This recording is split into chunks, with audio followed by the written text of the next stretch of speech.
So, Brandon Royval versus Manel Kape was announced a day or two ago. I was at a friend's place, so I couldn't record, but we're gonna talk about it now because I feel like this is a true number one contender fight. And we also need to talk about Alexandre Pantoja and the dominance he has shown in the flyweight division. Obviously, he has beaten Brandon Royval twice. He beat Manel Kape in Manel Kape's UFC debut. So, we're going to go through the fight, go through the records, and then we're going to talk about how I feel both of them match up against Pantoja. So, if you like the content, subscribe. So I ask. We're really close to 800 subs. Thank you guys for that. And yeah, without further ado, let's look at Tapology. And I will try to, um, hopefully that's visible now. Yeah. Alright. So, Brandon Royval versus Manel Kape. Brandon Royval is number 2. Manel Kape is number 5. You look at Brandon Royval's last 5 fights, he beat Tatsu Taira by a split decision in a really good fight. He beat Brandon Moreno by split decision. I know a few people thought Brandon Moreno won that fight. It was really a good fight though. And then he lost to Pantoja, dominant champion. He KO'd Matthias Nikolai, and he submitted Matt Schnell by guillotine. You look at Manel Kape, he's coming off of that insane knockout against Bruno Silva, not the one that was released by the UFC. Really good win. That card was insane. Muhammad Makayev, he lost to by unanimous decision. Muhammad Makayev is no longer in the UFC. Then you have, hold up, I need to make sure my microphone is working.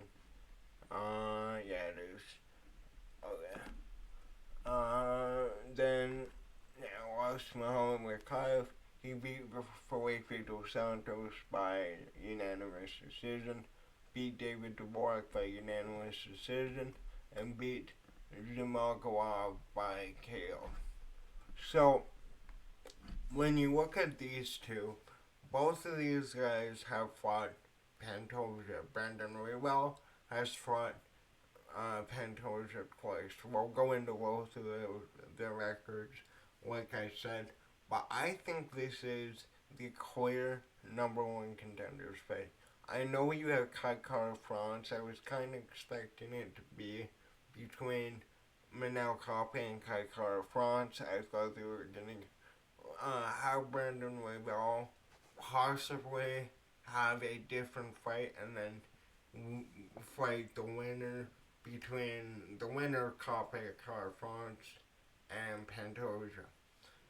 So, these two are some of the most entertaining flyweights we have. And flyweight, along with all the other, really every weight class now, minus I would say majority of heavyweight, is really stacked. It is the best of the best, and it only shows how good Pantoja is, which like I said, we'll talk about at the end of this video.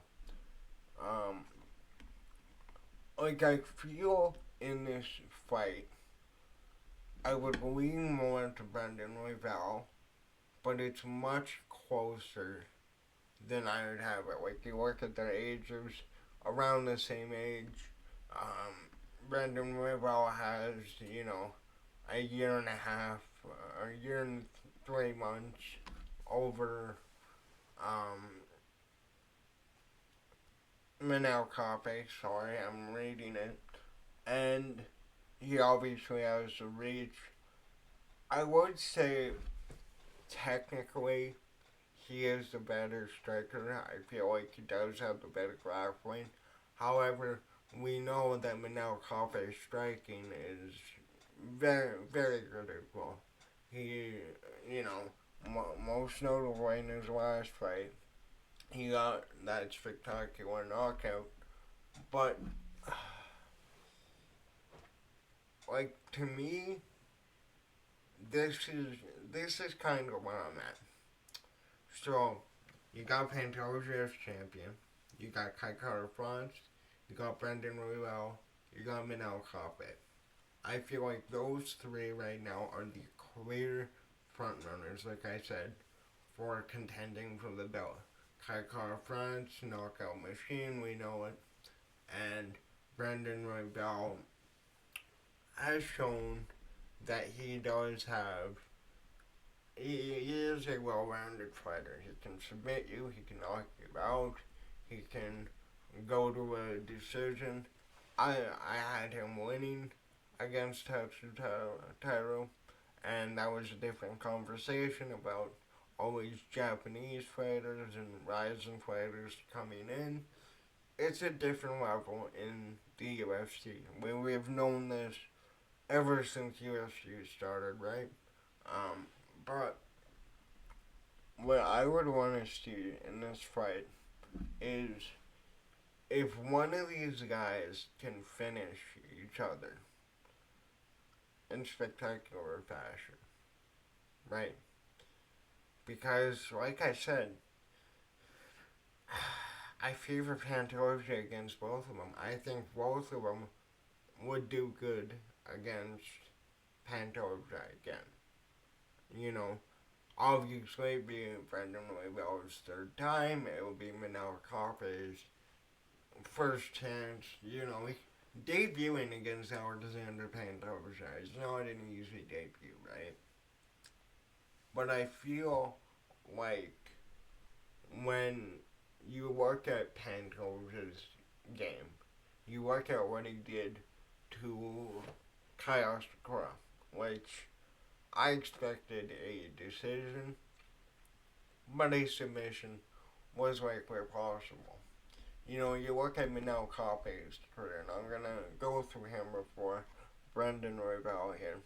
Um, you look at his fight career, he got that spectacular knockout against the non-cut Bruno Silva, lost to Manel Kape by unanimous decision, which the UFC let go. He beat Felipe dos Santos by unanimous decision, beat David Dvorak by unanimous decision, beat Zalgiris Zhumagulov by KO. He beat Odi Osborne by that flying knee. And then you look at his first two fights in the UFC, losing to Pantoja, like we stated, by unanimous decision, losing to Matias Nicolau by split decision. He has shown that he is a high level flyweight, and both of these guys around the same age, they will have a few years in the UFC. Pantoja is how old is Pantoja? Isn't he 36? I will make sure I mute my it is muted, okay, so you won't hear my Mass Effect keyboard. Alexandre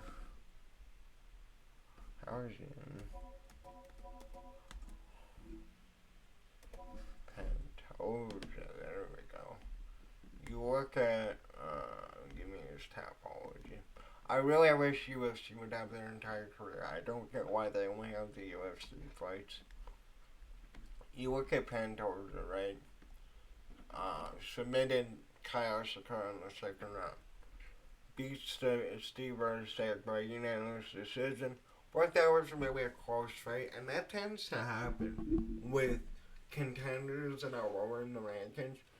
You know, Kyle Roundtree against Alex Pereira. That was a much closer fight than we all most of us thought. Then you have him beating Brandon Royval by unanimous decision for his first title defense. he beat Brandon Moreno by split decision to win that title. I know a lot of people thought that, not a lot, but some people thought Brandon Moreno won that fight. And I'd be interested to see that fight again.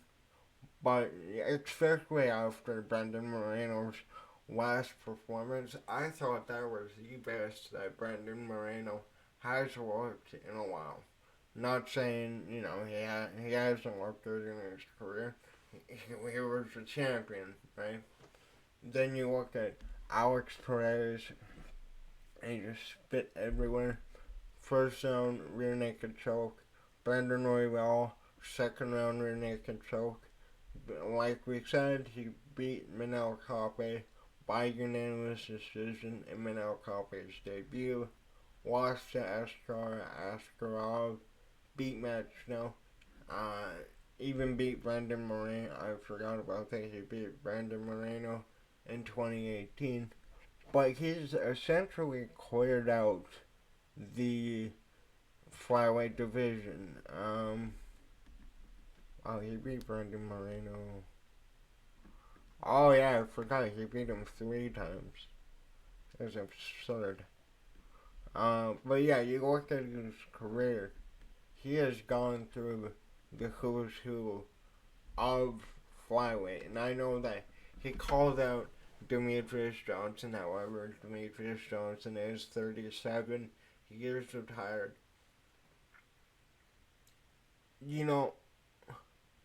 I would be more interested in the Manel Kape rematch.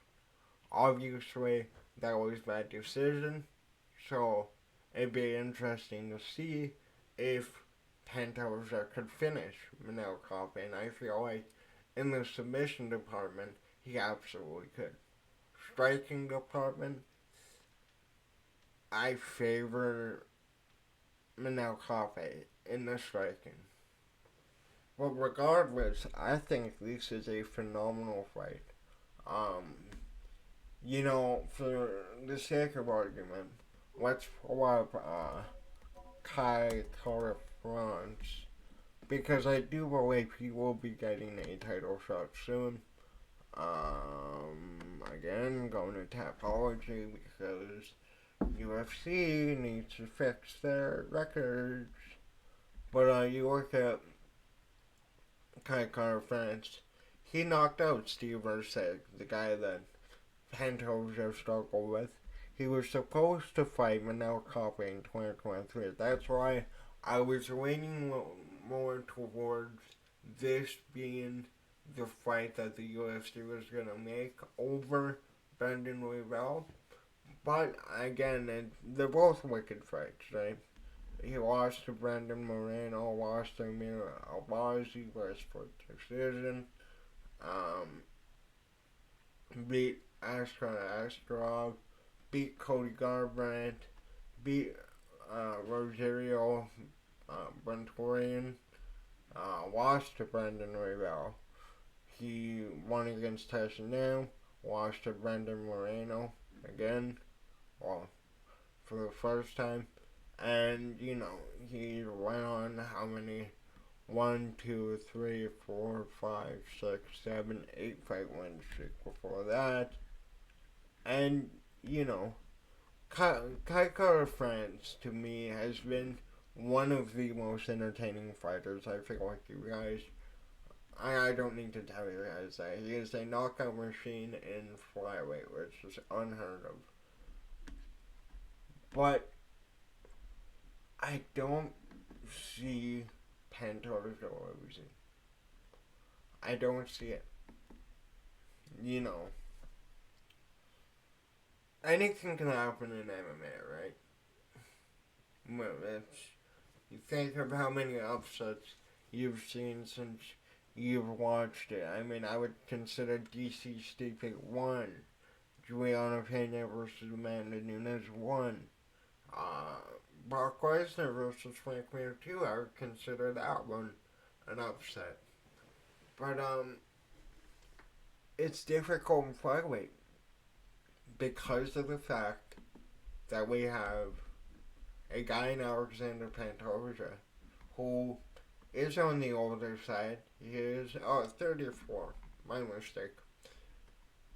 34 in the lighter divisions when we see most of these guys in the lighter divisions retire by 35. That's, we talked about Gilbert Melendez in my last video saying that his threshold was 35. And, in the 25, 50-year plan, if you haven't watched that video, go watch it.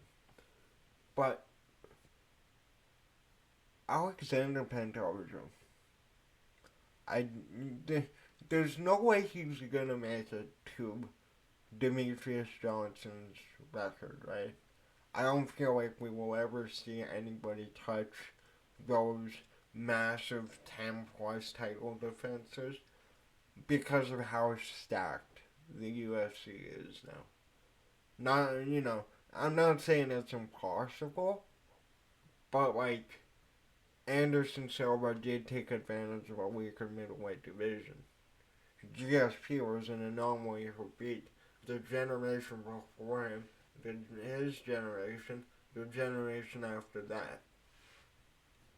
John Jones, I know as controversial as he is, and I know how Dominic Reyes won that fight with Jones. He still was able to beat the generation before him, his generation, the generation after that. I would consider Tom Aspinall to be a part of the next generation. Tom Aspinall being 30 years old, being an up-and-comer, being in the heavyweight division, a division that John Jones just got in.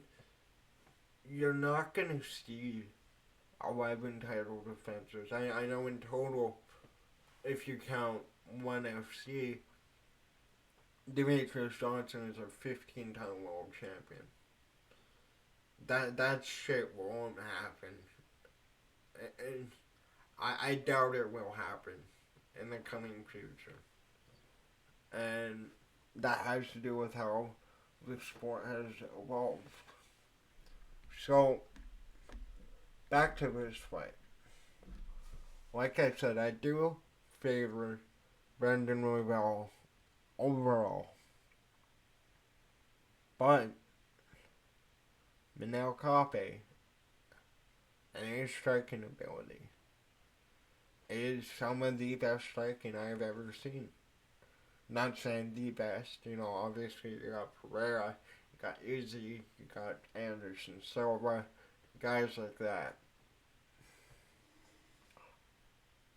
Francis as a lightweight when he became a technical fighter.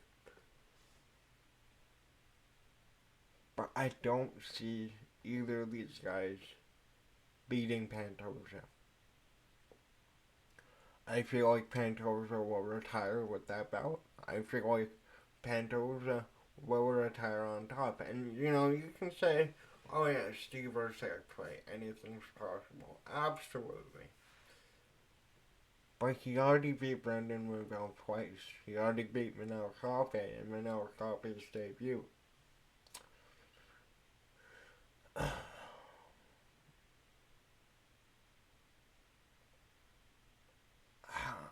How do you bet against Pantoja at this point, though?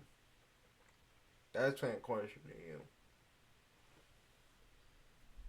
And I know there's talks about Pantoja moving up to bantamweight to face Merab.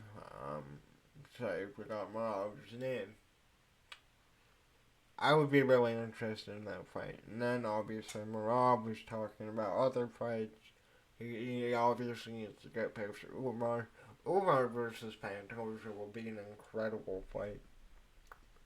But as far as this fight is concerned, I do like it. I was expecting Kai Kara-France, Manel Kape. But it makes sense. Brandon Royval is the number one contender. Manel Kape wants to become the number one guy, so that's the only fight that makes sense by the rankings. Well, let me know in the comments what do you think about this fight? And how do you see this fight going? Let me know in the comments down below. Can't wait to hear what you say. And I might be making a video on Honey because I don't know if you guys have seen that shit. Apparently Honey robbed YouTubers of millions of dollars. Um, insane. Insane. But yeah. Well, other than that, that's all I got. Later.